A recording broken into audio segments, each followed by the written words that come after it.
Hello once again, and welcome to the SaskAgToday.com Roundtable. I'm your host, Doug Falconer, the GX94 Agriculture Director. We're joined by Ryan Young, the 620 CKRM Regina AgriNews Director, and the Chief Agricultural Editor for SaskAgToday.com, Kevin Hursh. Hello, gentlemen. Hi, Doug. Good day. One of the first items we wanted to talk about today was Bill C-234. And of course, a second amendment was added to it this week, Ryan. Yeah, that's right. I think over the last few shows that we've done here, we've always led with Bill 234, and it just never seems to go away. Probably talk about it through Christmas, who knows? But yes, Second Amendment to the bill, that is the reduction of the years to the sunset clause, which originally was at 8 years, and senators voted it down to 3 years. Now, that's in addition to the previous amendment that was made to remove the exemption of the carbon tax for natural gas and propane used for heating and cooling barns and greenhouses and other farm buildings. So this is kind of what appears to be, by what many would say in the ag community, as another blow to the bill that would provide financial relief for farmers, not only in the grain sector, but also livestock, pigs, you name it, financial breaks. So it kind of sounds like everybody's doubtful as to whether this bill is going to get restored in its original form, as it's going to be at the bottom of the pile of other bills to be debated in the House of Commons, which is now where it's going to, back in the House of Commons for MPs to debate on. But as we're getting into the Christmas season here and into a break pretty soon, it's not going to be debated anytime soon until the new year. And Kevin, I know you had suggested perhaps that this whole carbon tax thing, when it comes to farmers, when it comes to passing along the cost, farmers really aren't involved in this, are they? Well, I know that sometimes in the argument is linked to the carbon taxes on farmers, and that gets passed into the cost of food. And certainly there are many things about the carbon tax that does increase the price of food. Transportation costs of the processed goods, heating the store, a whole bunch of things. But when you think about a producer paying carbon tax on drying grain, if I dry grain and have to pay a carbon tax, I don't get anything more for that grain at the end of the day. I can't pass that cost along. The carbon tax that's involved in fertilizer manufacture, transportation of the fertilizer I use, the buyer doesn't care when I go to sell that grain. The same for a beef producer, same for a hog producer. The one exception might be in the supply managed industries of dairy and poultry, where if increased costs are captured in the cost of production formula, that might be passed along. But I know we sometimes use that argument that taxing farmers is increasing the price of food, and really when you analyze it, that's really not a very strong argument in my opinion. All right, the next topic, of course, was the Canary Seed Development Commission of Saskatchewan held their annual general meeting on Thursday in Regina. Kevin, you were there, and I know Chuck Penner was there, I believe, as well, and it sounds like he had some interesting things to say. Well, Chuck is a great market analyst, and we asked him to analyze Canary seed, and he did that, but he also touched on some other crops. And a lot of crop prices have been really dropping. Canola had another bad week, and its prices have really sagged dramatically over the past few months. And it's Chuck Penner's opinion that that we haven't reached the seasonal highs for canola. He expects some rebound in that. And a crop like canary seed, exports have been pretty slow so far this crop year, but other exports are actually going very well, and that would include wheat. He says the pace of wheat exports has been very brisk, and he believes some firmer prices are coming also for wheat and durum wheat. As for barley, that's a tough one. It's been heading lower all of the time. We've got imported American corn coming in and competing with our barley. We've got what was our market in China that's now being supplied by Australia for feed barley. So not much good news on the feed barley front. But he had a couple of other notes that I found interesting. One is that Australia actually produced slightly more red lentils than Canada did this year. We always think of ourselves as the king of lentil production, but Australia this year actually increased their production and were slightly bigger than Canada. And another competitive factor that we have to watch for in the mustard industry is that the U.S. is increasingly growing more of its own mustard rather than importing from Canada. All right, and also something else you talked about this week, Kevin, was the discussion concerning clubroot and deregulating it through the Saskatchewan Ministry of Agriculture. Could you expand on that for us? I got a call from somebody concerned that heard that there was a bill to deregulate gophers, grasshoppers, and clubroot. And it's true that some of the acts are being combined into one act, but I checked with Saskanola, and this was actually on clubroot, something that they had requested to take some of the stigma out and some of the reporting requirements out of a clubroot investigation, so that just treat it like any other disease, whether it's verticillium wilt or blackleg or other canola diseases, and want the stigma reduced. Yes, still want control measures, but don't make producers feel like they're being stigmatized because they have a clubroot situation. So what does this mean for farmers exactly? I could imagine that is kind of a huge sigh of relief then. I think so, because it's before there was some reporting that was required.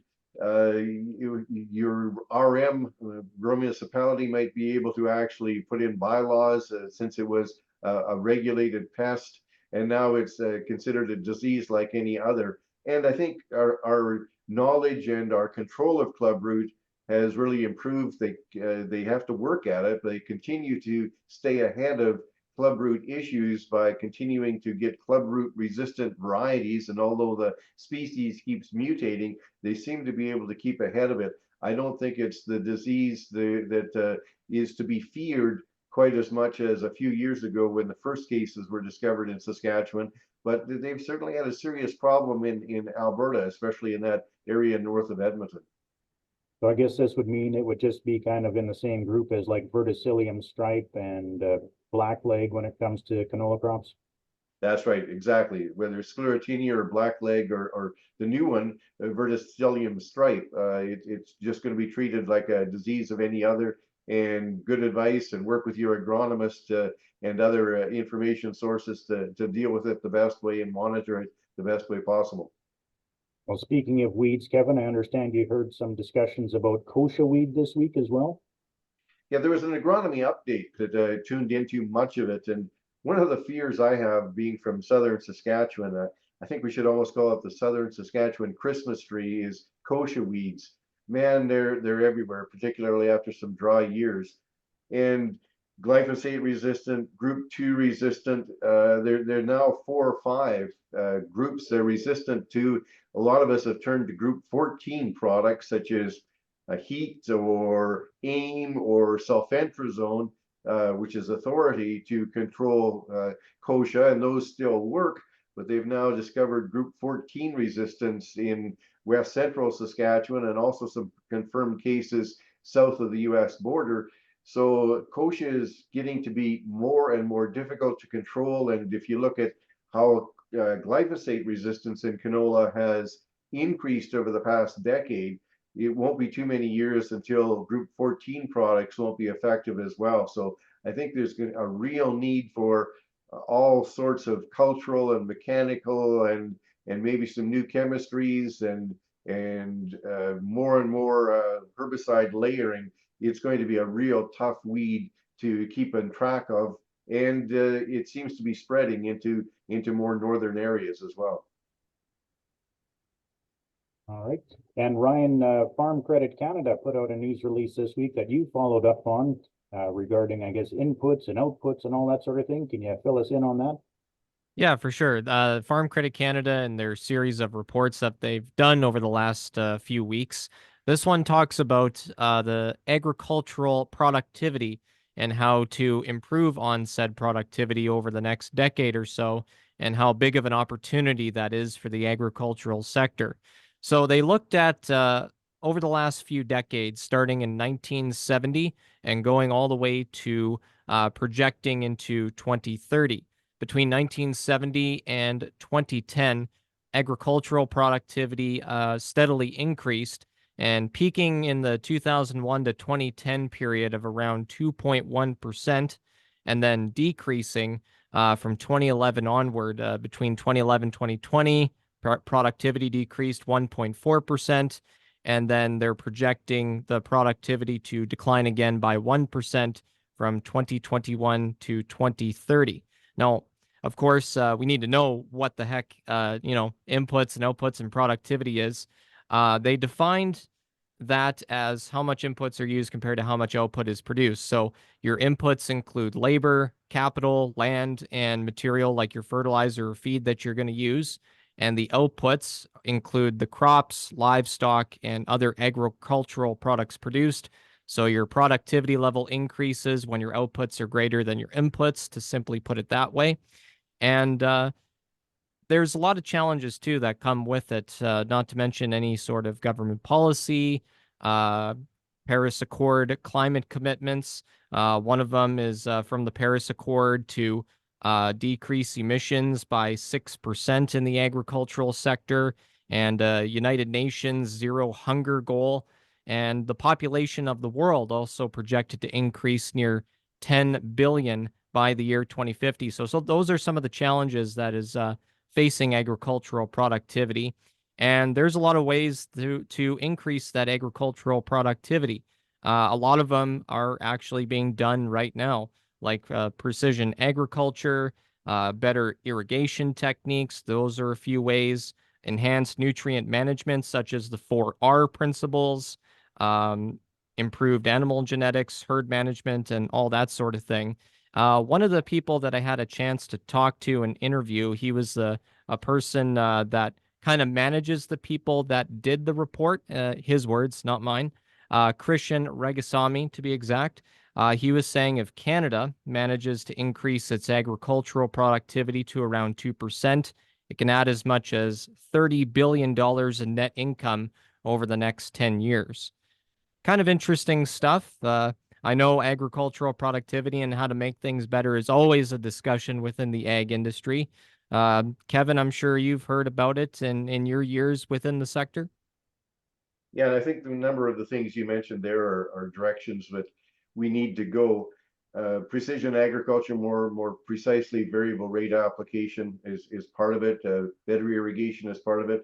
One area is improved crop varieties and improved genetics, and it's actually sad to see that in many instances the federal government has backed off on crop breeding programs. Still do some of the basic breeding work, still involved with a few of the specialty crops, but basically wanting to back out of that space and not also providing support or matching support to some of the breeding programs through some of the cluster programs as they did in the past. And to me, that's a missed opportunity. A great deal of productivity gain can be on the genetic side of crop varieties. And I'm sure that, oh, sorry. Go ahead. Just as a follow-up, I know when I looked at the section talking about, balancing the productivity with meeting climate commitments and environmental commitments of reducing emissions and all that, the question comes, well, how do you balance all that? So just kind of wanted to ask you, Kevin, about that too. How do you balance one with the other? Well, I think one is at odds with the other, as we have to take more steps for sustainability reasons or change our practices to reduce greenhouse gas emissions. That can be at cross purposes to productivity gains. And at some point, then, depending where the world is at with its food supply, food security, will that become a bigger issue than greenhouse gas mitigation, or how do you balance the two off? So I think there's some competing objectives there. Tough to do both well. All right, well, I think that'll do it for this week. On behalf of Chief Agricultural Editor for SaskAgToday.com, Kevin Hursh, and Ryan Young, the 620 CKRM Regina AgriNews Director, I'm GX94 Yorkton Agriculture Director Doug Falconer saying so long until next time.